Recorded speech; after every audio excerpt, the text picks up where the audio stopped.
Dobrodošli u još jedan moj video. U ovom videu ćete imati priliku, ako ga budete gledali naravno, da vidite kako, pa pored mojih prljavih noktiju, moći ćete da vidite i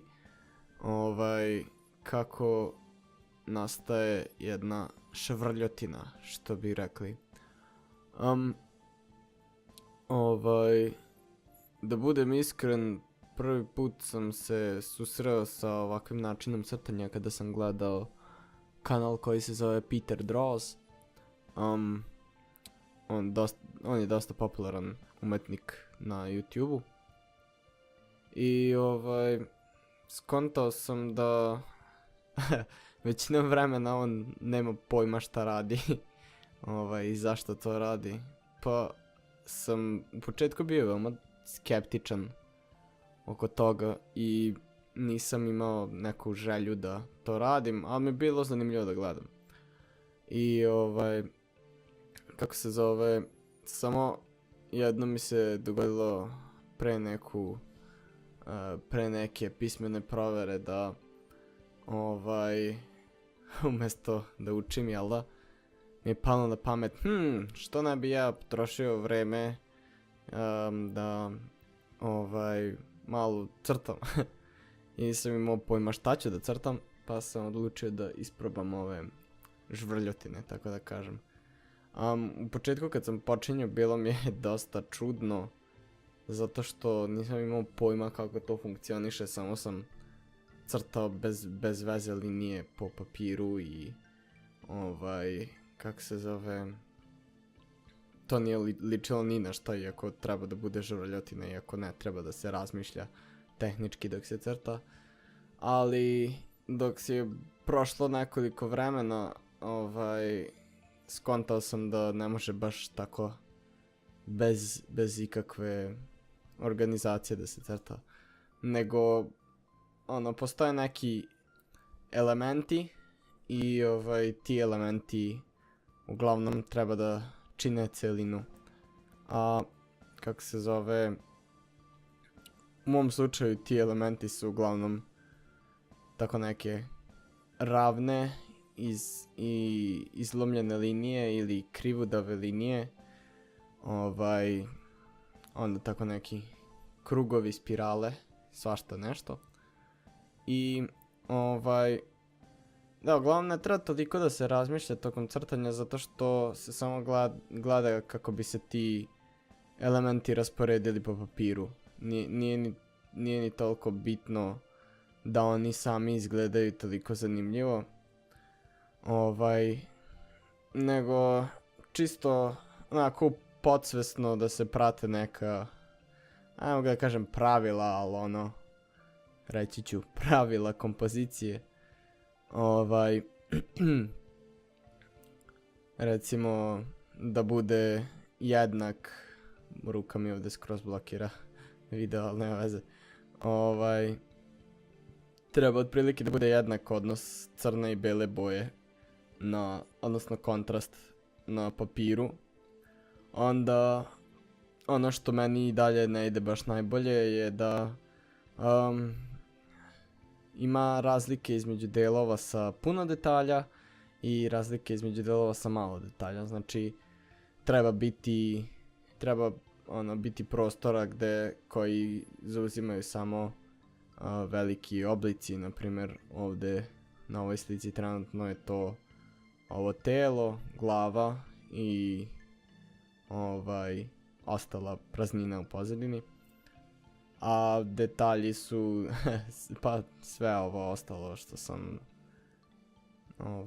nacrtao. Uglavnom da, kako odmiče crtež, tako on postaje dosta kompleksniji. I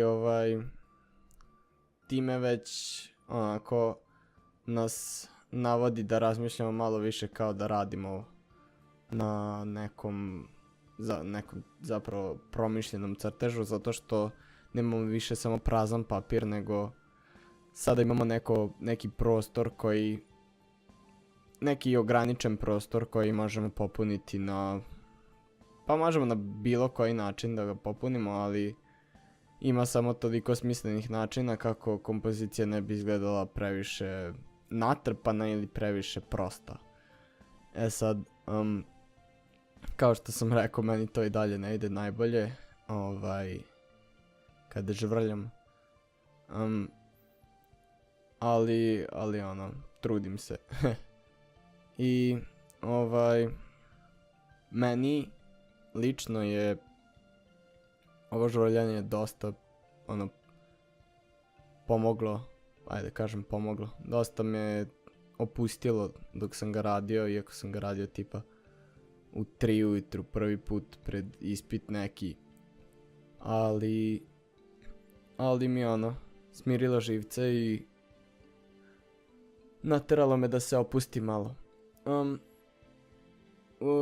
Još jedna stvar zašto je ovo švrljanje dobro je zato što se vežba se preciznost linije. Znači, pošto se dosta puta ponavljaju neki šabloni, neki delovi slike veoma slično izgledaju, samim tim to ispadne onda kao da vežbate mišiće u, ne znam ja, kad igrate pikado ili bilijar ili šta god. To su neke radnje koje se ponavljaju i tako tim ponavljenim pravim linijama, zato što svi crteži su manje ili više sačinjeni od linija, kako crtamo te linije, vežbamo i tako da kažem da crtamo, tako da nije baš samo žvrljanje ovo, nego i neka pasivna vežba, da kažem, crtanje, iako je po meni svako crtanje vežba. Ali evo kao što vidite, ne mogu i dalje krug da nacrtam. Da, još jedna stvar koja je dobra kod žvrljanja je to što kad bi prvo radili skicu i sve pažljivo isplanirali, mnogo bi nam trebalo. A ovako kada se sve odmah radi mastilom, nemamo toliko kontrolu nad greškom i mnogo puta će se desiti da pogrešimo. Znači, meni se milion puta desilo tokom ovog crteža, ali iako se dosta greši, vežba se način kako da se isprave te greške dosta efektivno.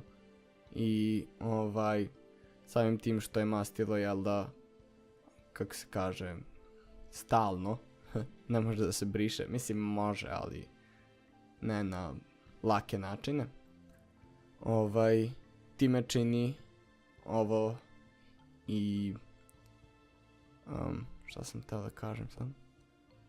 Da, samim tim što mastilo stalno, time čini te greške mnogo oštrijim i teže ih ispraviti. Da, sve u svemu, ja ne žvrljam baš toliko, ali kada ne znam šta bih crtao i nemam šta da crtam, uzmem čisto da bi nešto radio. Tako da i vas podstičem da ako nemate šta da crtate, uradite isto. Evo kako izgleda i to je bilo to. Vidimo se u sljedećem videu. Pozdrav!